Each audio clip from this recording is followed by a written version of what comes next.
अच्छा ये कौन पटांगा जड़ा भी पटदा पिया ये पटीजना चाहिए नहीं नहीं पटीजना चाहिए ये जनाजगाह सी जो भी है ਇੱਥੇ ਇੱਕ ਕਬਰ ਚ ਕਹਿੰਦੇ ਨਾ 70 ਮੁਰਦੇ ਨਿਕਲਨੇ ਤੇ ਕਿਵੇਂ ਨਿਕਲੇ ਤੇ ਜਿਹੜੇ ਪਟਣਗੇ ਉਹਨਾਂ ਦੇ ਜਨਾਜ਼ੇ ਗਟਰਾਂ 'ਚ ਜਾਣੇ ਨੇ ਉਹਨਾਂ ਨੂੰ ਇਹ ਜਗ੍ਹਾ नहीं चाहिए। वेरी गुड ये खतून है जी, ये इनका कहना ये है कि ये यहाँ पे जो मरना ना कोई कितने मरेगा गटर च कोई कितने मरेगा उन्होंने तो जगह चाहिए नहीं। इनका कहना यही है कि यहाँ पे कब्रिस्तान की जगह को कब्रिस्तान तक की मुख्तस किया जाए, यहाँ पे मार्केटें नहीं बननी चाहिए। यहाँ मेरे साथ यासर सही साहब मौजूद हैं, इनसे पूछते हैं कि ये जो आप बताइएगा कब्रिस्तान बाबा बुल्ले शाह का रकबा 80 कनाल 6 मरले 172 फीट था। जो मेरे पास जो रिकॉर्ड आया है, जो रिकॉर्ड के मुताबिक है, वो इतना रकबा था। आज यहाँ पे मुझे 3 कनाल भी रकबा नजर नहीं आ रहा। जगह जगह पे कब्जे हुए हैं, जगह जगह पे दुकानें बनी हुई हैं।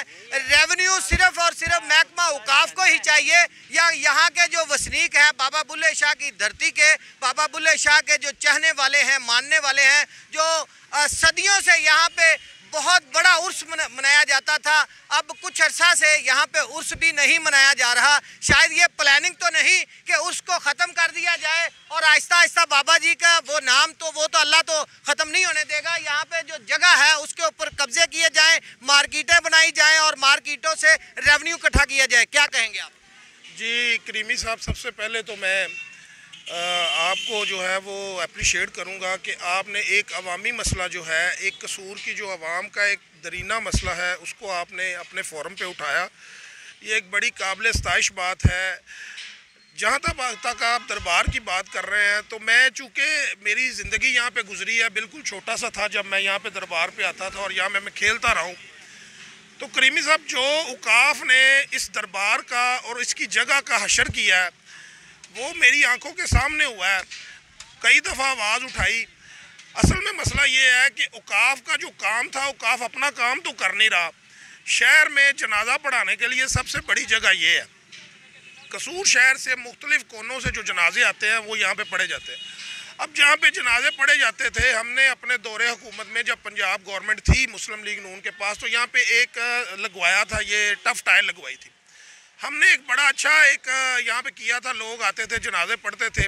अब हुआ ये है कि यहाँ पे कुछ लोग जो थे औकाफ की मिली बगल से ये सारी टफ टाइल उखाड़ के ले गए। अब औकाफ का तो काम ये था कि इसको जो उनका असासा था उसकी हिफाजत करते। अब ये क्या कर रहे हैं, ये जो इनकी ये जो जगह है जो औकाफ का, चले मैं मान लेता हूँ औकाफ का असासा है, लेकिन औकाफ किसकी है? इन सारी अवाम की है ना जो औकाफ। तो ये जो आपने फ्रंट पे देखा वहाँ पे दुकान, आप बात कर रहे हैं रेवेन्यू की। अगर रेवेन्यू सारा औकाफ ले रहा है तो तभी बात ठीक है, लेकिन इन लोगों ने कब्जे करवाए हुए हैं। इन लोगों ने रेवेन्यू बराए नाम रेवेन्यू इकट्ठा हो गया, यहाँ से महकमे को जाता है, बाकी सब इनकी जेबों में जाता है। जब ये आप कर रहे थे, मैंने ये देखा, मैं मैनेजर के पास गया, मैनेजर दफ्तर छोड़ के भाग गया। मैंने उसको फ़ोन किया, मैंने कहा मैनेजर साहब आप किधर है? उसने कहा जी मैं बाहर आया हूँ, कहीं काम आया हूँ। इतना बड़ा मसला यहाँ पे हाईलाइट हुआ है, ये दुनिया इकट्ठी हुई है और मैनेजर साहब को बाहर की पड़ी हुई है।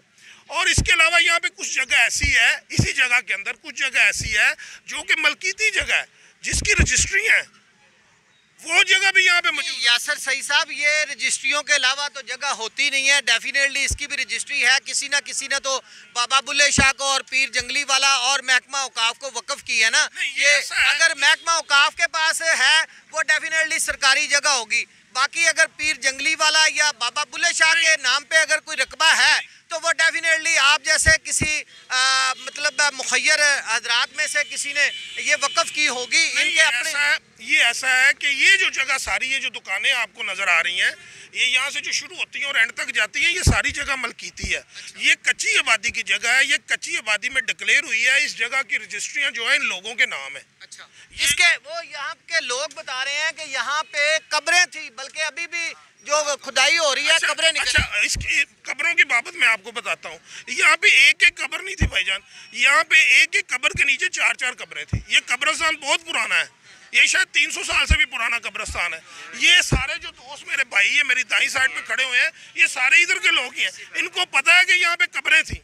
अब सबसे पहली बात तो ये है कि इन्होंने इसको अपनी इजारादारी में, ये देखें ये स्टैंड बना दिया है, इसके नीचे कब्रें हैं, कब्रों की भी हुर्मती की है इन्होंने। उसके बड़ी जगह पे ये आवाज़ उठाई गई इनके नीचे कब्रें थी, इनको चेक करें। लेकिन ये जो नया ड्रामा शुरू किया ना, ये औकाफ का मैनेजर इसमें अकेला शामिल नहीं है, इसमें और लोग भी शामिल है। ये आप स्टोरी लेके आए, इंशाल्लाह 2-3 दिन में मैं आपके साथ चलूँगा औकाफ के मैनेजर के पास, उसको मैं बोलूँगा कि ये जगह तो जनाजों के लिए थी, अब ये जगह, यानी कि यासर सईद साहब ये बात आप तस्लीम करते हैं, अगर ये रजिस्ट्री शुदा भी जगह है तो वो फिर भी कब्रिस्तान के नाम पे वक्फ हुई है। अगर वक्फ नहीं भी हुई तो यहाँ पे कब्रें मौजूद हैं और कब्रें मिसमार की जा रही हैं, यहाँ पे मार्केट्स बन रही हैं, इसको नहीं बनना चाहिए। ये जगह जो थी ये सर 300 साल पुरानी जगह, मैंने आपको बताया, यहाँ पे एक नहीं बेशुमार कब्रें थी। अब ये खुदाई कर रहे हैं ये बंदे, ये खुदाई करेंगे, नीचे से आपको जसद मिलेंगे इन कब्रों के नीचे से। अब ये मिट्टी के नीचे ये फेंक रहे हैं, अगर कोई बाख्तियार बंदा यहाँ पे आके खड़ा हो तो आपको पता चल जाएगा, यहाँ से मुर्दे मिलेंगे नीचे से। तो ये अपना रेवेन्यू बढ़ाने के लिए, बल्कि अपनी जेबें गर्म करने के लिए, मैं रेवेन्यू की बात नहीं करता, अपनी जेबें गर्म। अच्छा, दूसरी बात ये है कि ये जो सारा रेवेन्यू है ये किधर जाता है? असल तो सवाल यही है कि रेवेन्यू अगर इकट्ठा होता है तो वो जाता किधर है? यहाँ पे हमने रेवेन्यू लगा कहीं नजर नहीं आता। यहाँ पे अगर किसी ने कोई काम किया तो कसूर के मुखय्यर हजरात लोगों ने किया है, जो अपनी मदद आपके तहत ज्यादातर लोग करते हैं। यहाँ पे काम तो वो हुआ है। जो रेवेन्यू की बात है, रेवेन्यू से मेरे ख्याल में कुछ मार्केट्स तो जरूर बनी होंगी, बाकी फलाई काम सर इन्होंने वो गुसलखाने दरबार के ठेके पे दिए हुए हैं, वो वहाँ पे जो ज़ायरीन आते हैं वो पैसे, उधर से भी रेवेन्यू होता है। जो जूतियों का ठेका है इन्होंने वो एक ठेकेदार को दिया हुआ है, वो भी पैसे लेते हैं ये।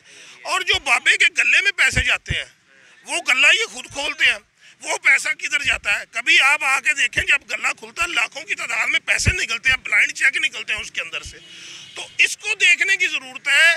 इन्होंने हर चीज़ को ज़रिया मुआश बना लिया। खुदारा मैं आपके चैनल से ये रिक्वेस्ट करूंगा कि ये एक जनाजे की जगह थी, यहाँ पे लोग जनाजे पढ़ते थे। अगर यहाँ पे दुकानें ना बनती और बहुत जगह थी तो किसी और जगह भी दुकानें बन सकती थी एज पर ला। तो आपने जनाजा को डाया, कब्रों को डाया, बेहुरमती की कब्रों की, और आप वहाँ पे रेवेन्यू के नाम पर दुकानें इकट्ठी कर रहे हैं।